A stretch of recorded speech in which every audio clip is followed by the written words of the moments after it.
Hey guys, it's Julie with Julie's Designs. In this video, I am going to be redoing my entire party room.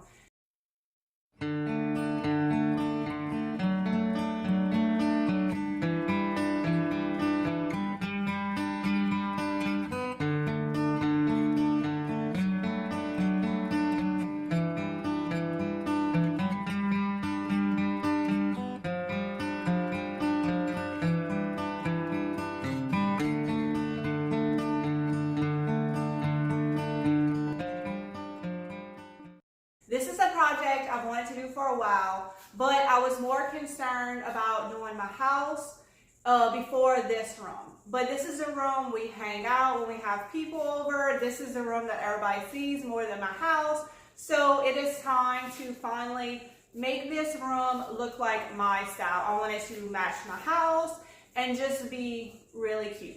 So the baby's first birthday is in 4 weeks, the birthday party. So my plan is to try and have this building done by then. But I'm just very overwhelmed because it is a big size room and I have big plans. So what I decided to do to make it a little bit easier on me, because this is a room that we use every single day, we hang out in here. So it's not like I can just shut it down for 4 weeks and it be a construction zone. What I'm gonna do is I'm gonna do one wall at a time. Start to finish, paint everything, get everything done. So that's the plan. That way, if the birthday party comes and I'm not totally finished, at least what's done is done and it doesn't look like a construction zone. And you know, the baby will probably have to be in here while I'm working and stuff, so I need to keep it clean. So that's what I'm gonna do, one wall at a time. So if you're a mom like me, and there's no way you can start a project, do a project start to finish, like that never happens. There's like a million stops in between. So a good way to break it down is just to do one wall. Like say you want to paint your bedroom. Paint one wall, put everything back, move on to the next wall. It just makes it less overwhelming and more manageable to actually get it done. So I'm gonna start with this wall. All I have on this wall is the air conditioner unit. So I think it's gonna be a good wall to start off with. Also, what's been overwhelming is the ceiling needs to be painted. Let me show y'all, because they painted the ceiling the same color as the walls. So, if you ever painted a ceiling, it's not fun. But I decided I'm gonna do that in sections too. So I'm gonna paint the section where I am going to be working and move on to the next section instead of painting the whole ceiling at one time. I think it would just be too much and too hard. So I should be able to do everything with a roller since I'm going to be putting shiplap in the entire building. I shouldn't have to break out the brush, hopefully. So that should save me time. I just need to put 2 coats with a roller and then I'm going to start off with the wall. I'm already exhausted because I spent the morning, I have an attic in here and an attic in my workshop, and in this attic is where I put all my decorations for the house. So I spent the morning like kind of cleaning it up and then putting up my Christmas decorations that I've taken down. Oh, it was a lot of work. My husband keeps telling me that attics are not to store stuff, but that's totally not true, right? I think he just doesn't want me to buy more stuff and hide it up there where he's never going to see it. So if you're an engineer, please let me know if it is unsafe to use your attic as storage. I don't know. In Louisiana, that's what people do. They store stuff in the attic. We don't have basements and all. Whatever. I'm going to keep storing stuff in the attic, even if an engineer comments on here that it's not for storage. So anyway, I'm going to get started. First step is painting the ceiling in this area, and then the fun stuff, putting up the shiplap.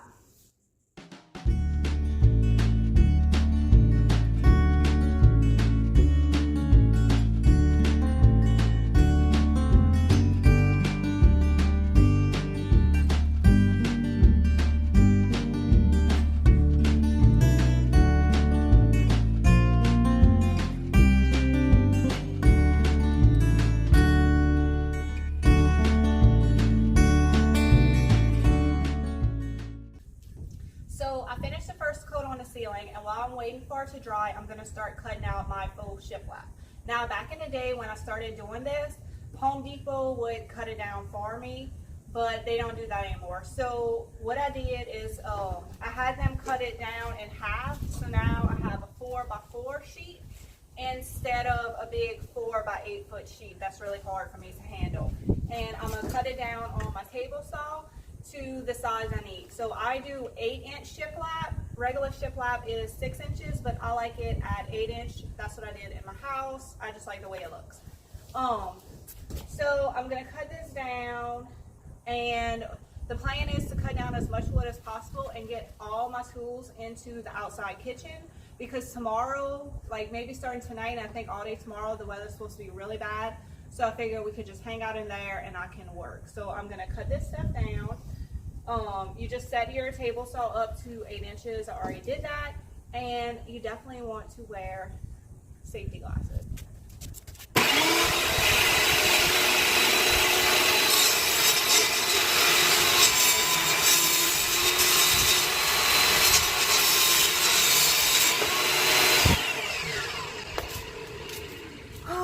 Okay, so we got a new saw, and it has like this safety thing on here that is the most annoying thing ever. All it does is get the wood stuck and make it unsafe, because I have to stick my fingers right here and get it unstuck. We try to take it off, but we can't. So that's so annoying. And then you see over here, the shop is a little bit of a mess. My husband ordered like a bunch of professional tools. So I have a huge table saw, I have a planer and a joiner. So my woodworking is about to get really awesome, but he has to run the electrical. It needs like certain kind of plugs and all. So none of them's working yet. So that would be so nice if my new table saw was working, but for now I gotta work with this piece of junk. So I'm just gonna be careful and try not to hurt myself while doing this. So the ceiling has 2 coats of paint, and it really didn't take that long. So you know, sometimes they say the hardest part of doing a project is just getting started. Well, I'm a believer in that. That's why I just decided I'm gonna get started, do one little part at a time, because it's really not taking that long, and I've been dreading painting the ceiling for years. But look how much brighter it is. Like, people, don't paint your ceiling colors. Like, they belong white. Anyway, so what I'm gonna do to save the roller is you put it in a Ziploc bag, comme ça, and you just seal it up and put it in the fridge. And so in a few days, or tomorrow maybe, if I'm ready to start on another section, I won't have to get a new roller. This one will be ready to go. And I'm just gonna go spray out my tray that I painted in, because that's just gonna take a few minutes. So yeah, that's how you save your stuff. If you have a brush, you can put it in a Ziploc bag, or sometimes I use aluminum foil, and that'll save it so you're not constantly having to clean your paintbrushes in the middle of your projects. So now I am ready to start putting up the shiplap, and that's the fun part. Let me go get all my tools and get them in here, because it looks like it is about to pour.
A few hours, but the kids are about to get home from school, so I'm about to take a break. But I am very happy with the progress so far. It already feels bigger in here just with the ceiling being white and the shiplap all the way to the ceiling. I cannot wait to paint it. So I think my next step is going to be to paint put a fresh coat of paint on the moldings before I put that bottom piece, just so I don't have to be worried about getting it on the shiplap. All I have to worry about is not getting it on the floor.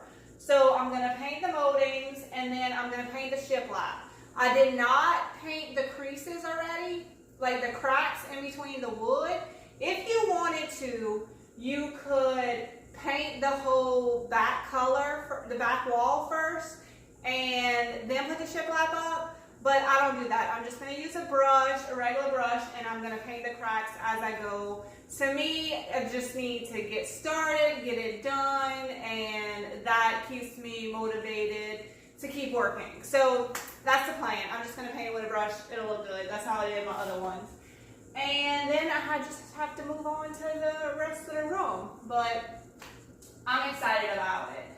And it was so much easier to work with the 4-foot boards instead of the 8-foot boards. So if this is something you want to do and you're going to be doing it by yourself, just go ahead and do 4-foot. Like the cracks, there's not that many. Like it looks great. I almost rather it with the 4-foot because it's even a little bit more rustic. So that made it so much easier. Holding up an 8-foot piece by yourself is super hard. So I'm painting the moldings, and y'all, oh my God, these things are so gross. Like you don't realize how dirty they are until you put a fresh coat of paint on.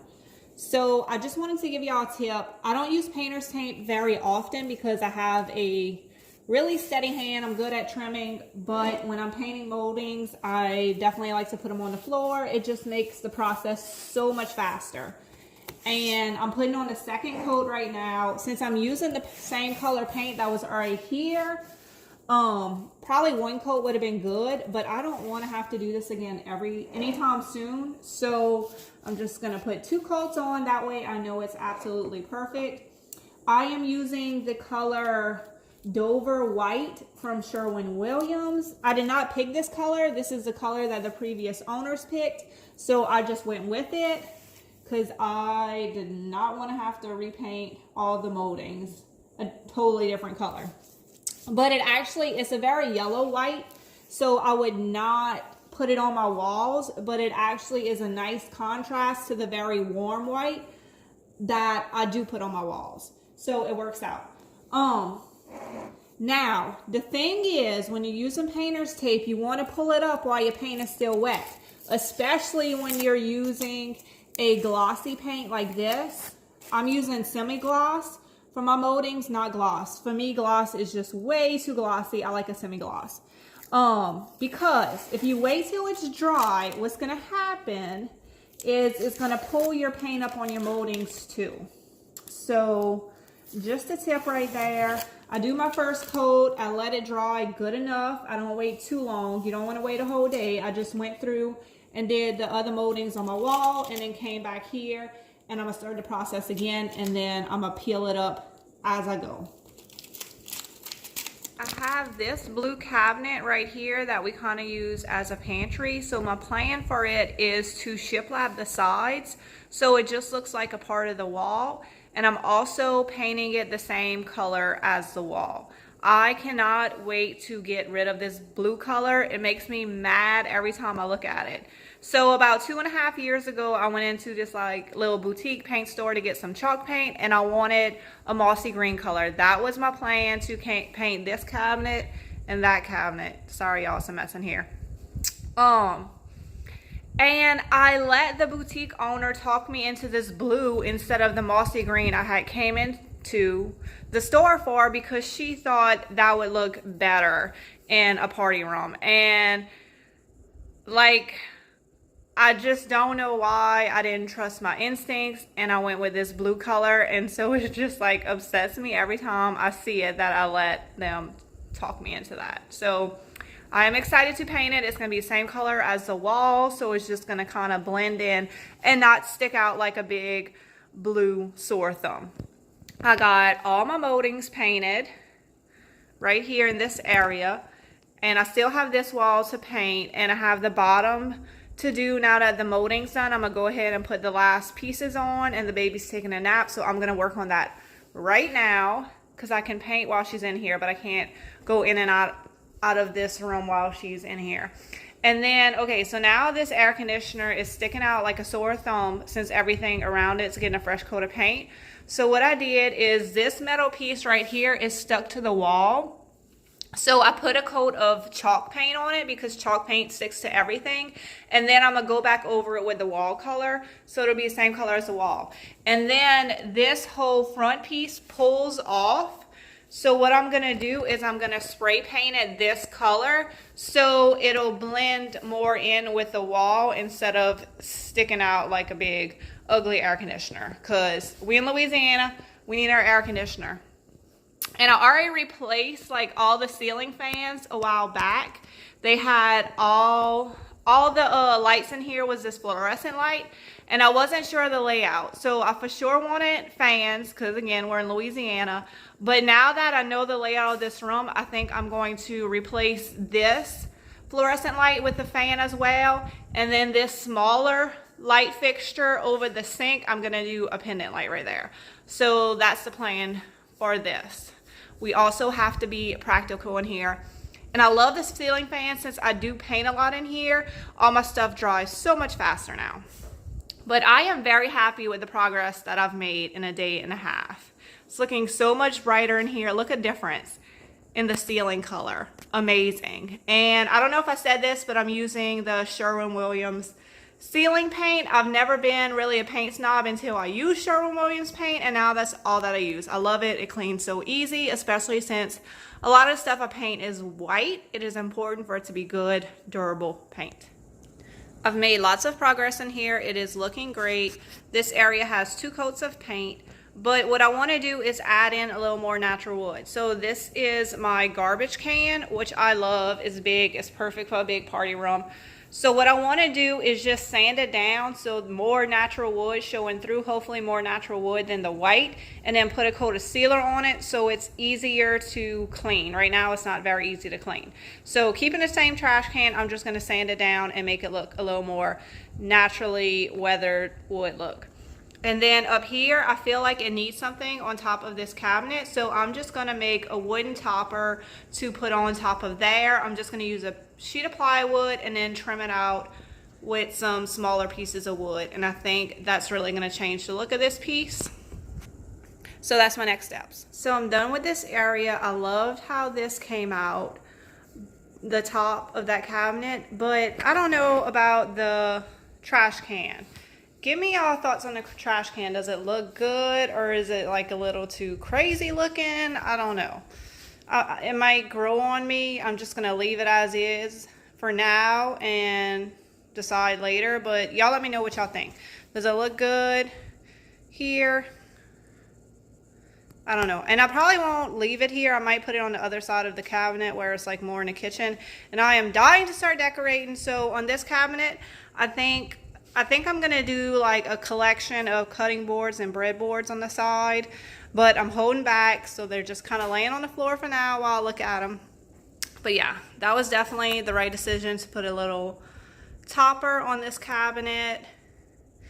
And I do think this looks way better than the white trash can did, but I don't know.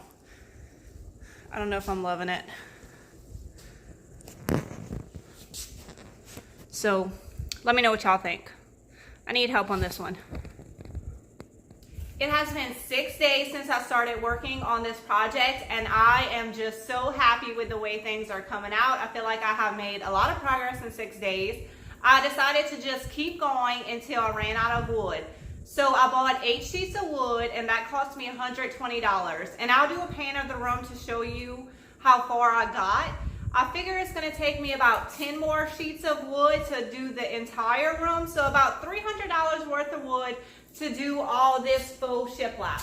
Now, that may sound like a lot, but if you figure that one strip of shiplap is about $20, it is really not that bad. And it's making this room feel so cozy and bright, and it just feels like a little getaway, which is exactly what I want. I just want to feel so happy when I'm in this room.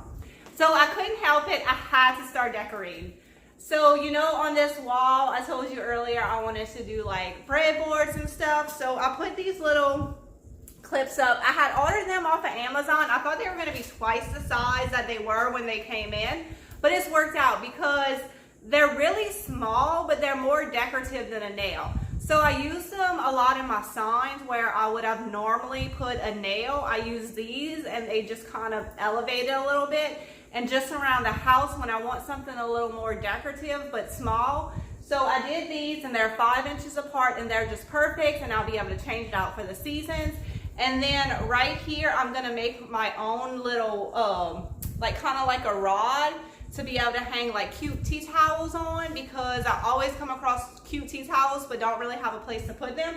So I got this really amazing piece of wood from an estate sale at a plantation. It's just old and weathered and perfect, but it was a little too long for the space, but the ends kind of tapered right here. So I thought, let me just cut off the ends and then I can put a hole in it and then stick that tapered edge in to make my own custom rod, and I'll just be able to screw them in from the back. And it'll be like a cute little rod down here to be able to hang my tea towels and everything on. So it's gonna take me a few days to make this because I wanna make sure I give the glue enough time to set in these holes, but it's gonna be really cute. And like the natural wood will look great. And I can hang like these cute little tea towels. This is the only tea towel I have right now, is this pelican. But now I'll be able to start a cute little tea towel collection. So I'm gonna do a paint of the room and maybe do a little before and after. I don't know. I'll see. I'll decide in the editing process. I'm still, you know, I'm still learning about editing and all that. But y'all, please let me know what y'all think about it. If y'all like it, I need some encouragement to keep going and get this done before the baby's birthday. But I'm liking it. Who doesn't like white, right? It's looking really great. All right, guys, thanks for watching. Give this video a thumbs up and subscribe to Julie's Designs and Signs for more DIY inspiration and home decor.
Give this video a big